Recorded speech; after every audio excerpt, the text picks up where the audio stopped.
Welcome to Amy Learns to Cook. On the show today, we are making Luck of the Irish Cheesecake Bars.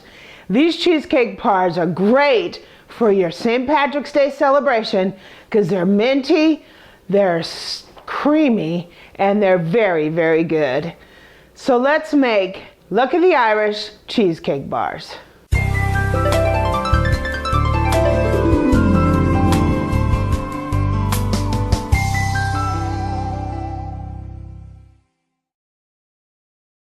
Okay, so the first step to our cheesecake bars is to make the crust. Now I have a box of chocolate wafer cookies, and we need about 30 of these. There's about 40 in this box, so we're going to use 30 of them. These are a little bit expensive. You also can use chocolate Teddy Grahams for your crust as well, and they're a little less expensive than these. So we are going to take in the bowl of our Cuisinart, we are going to put our chocolate wafer cookies. And we're just going to pulse them until they're cookie crumbs, right? So we're just going to pulse.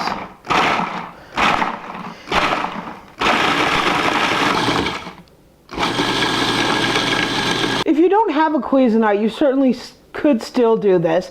All you have to do is put your cookies in a Ziploc bag, close the bag up, and sort of pound it with your rolling pin, right? And roll around and squish those crumbs up. You certainly don't need a Cuisinart, but it actually just makes the job quicker. So we're going to take our crumbs, ooh, they look nice, and we are going to put in 1/3 of a cup of melted butter. Wow, I would say it's already starting off good. We're going to close that up, and we're just going to give it a couple pulse until they're... Okay, so now we're going to prepare the pan. Okay, so to prepare our pan, we just took a 9x9 baking pan, and I took a piece of foil and I pressed it in here and pressed it around the sides so it looks like this. Pretty much there's 2 reasons I do this. Number 1 is to keep it from sticking. Number 2, we have to get this thing out of here. So it sort of acts like a little sling when we go to try to get it out to help us in that process. So we are going to take our cookie crumbs here, and we're pretty much going to put them into our prepared pan here. And they are nice and crumbled and buttery. And pretty much what we're going to do is we're just going to press this into the bottom of the pan and form our crust. He's sitting back there just got his chops going. Okay, so we got this all flattened out. Our crust looks really nice, and now we're going to make the cheesecake filling.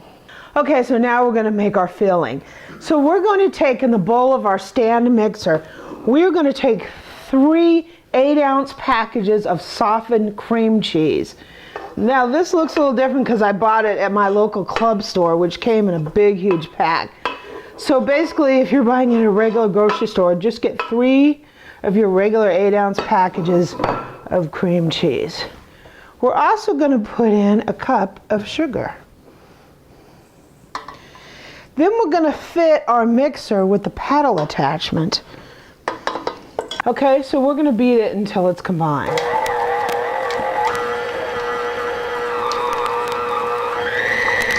Okay, so before I said it was 1/2 cup of sugar, I actually put in 1 cup of sugar. So I put 3 packages, 8-ounce packages of cream cheese and 1 cup of sugar, not 1/2 cup of sugar. Okay, so now we're going to put in 1/2 cup of sour cream. This is going to give it a nice tangy flavor. And we're going to put in 1 teaspoon of peppermint extract. And this smells so good. 1 teaspoon peppermint extract.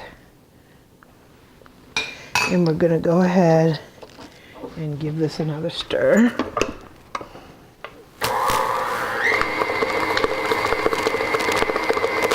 Okay, so now we're gonna add 3 eggs. We're gonna add them 1 egg at a time, really slow. We're gonna put the blender on low, and we're just gonna add 1 egg at a time and let it incorporate.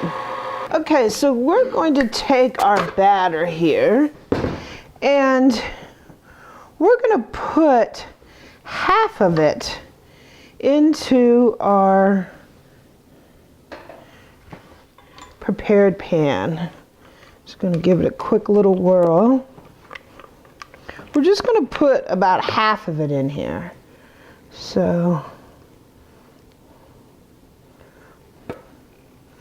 we're gonna spread it out. The peppermint is really, really strong.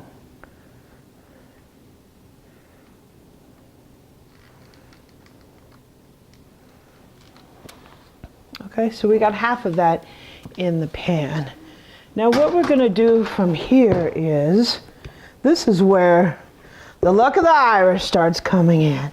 So we are going to take some green food coloring, and we're gonna put a half a teaspoon of green food coloring into the remainder of our cheesecake batter.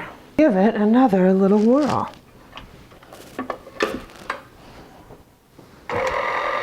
So let's pour this in here.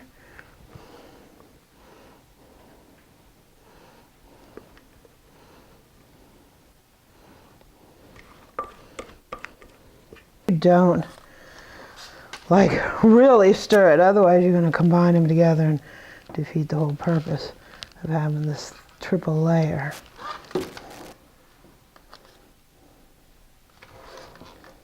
So we're going to put this in a 350-degree oven for about 25 to 30 minutes until the center is just set. Okay, so our Luck of the Irish cheesecake just came out of the oven.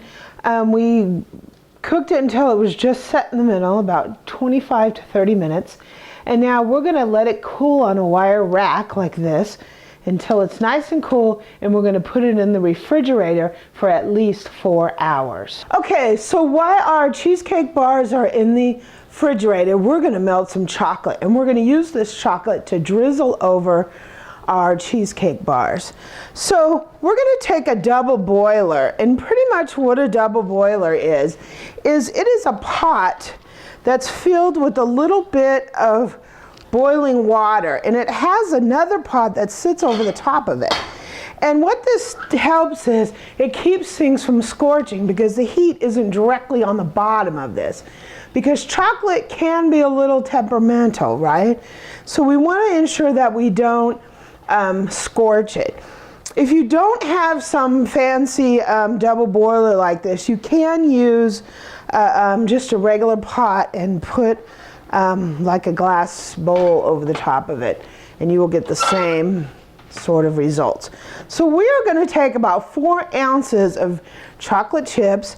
These are semi-sweet, and it's about 3/4 of a cup, and we're going to put that in the bowl of our double boiler. And we are just going to gently melt this chocolate. And ooh, it's already starting. Okay, so now that our chocolate is melted, we're going to go ahead and put it in our piping bag. So just be careful. We don't need a lot, because we're just going to be piping a line of chocolate on the bars, so we just need a little bit. Okay, and this glass makes it really good because we can fold it up just like this, and when we get ready to use it, we're just going to clip the end, and we will be ready to pipe the chocolate. Now, let's unmold our cheesecake bars. Okay, now it's time to unmold our cheesecake bars. And to be honest with you, this is the funnest part of the whole thing, because it can get a little touch and go. So we're going to take this, and one of the reasons we put this in there is it's sort of like a sling. We can just pretty much lift our cheesecake bars off of here. And we can pull back the tin foil, zip it a little bit.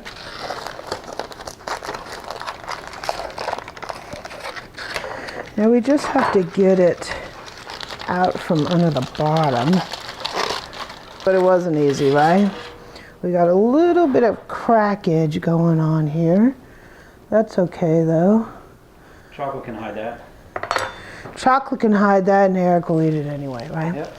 Okay, so it's time to trim the edges and cut our bars. Okay, so I'm gonna actually use my husband's brisket knife to cut this. I think it'll make it a lot easier. I really want a smooth edge on each side of my bars.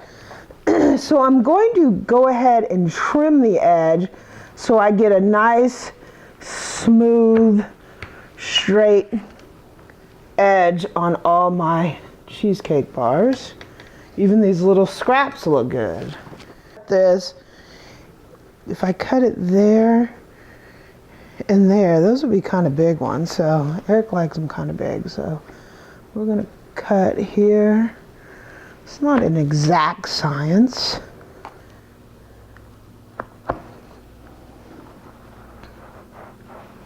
And it's sticky on the knife a little bit. I probably should have wet the knife a little bit more.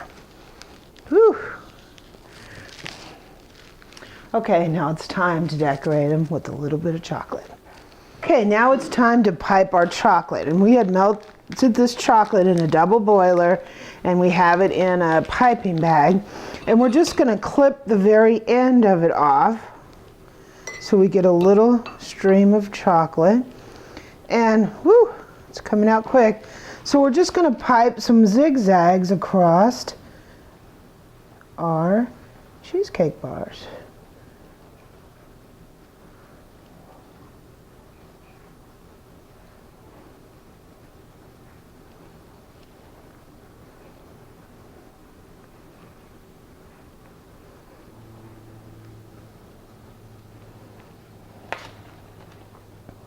Wow. They look really, really good. So I'm going to plate one up and let Eric have a taste test. This out.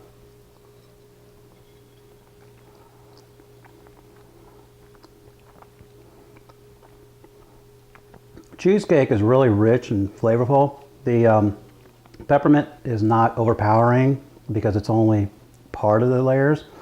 It's really light and fluffy. Chocolate is really good. It doesn't overpower or anything. It's tasty as far as I'm concerned.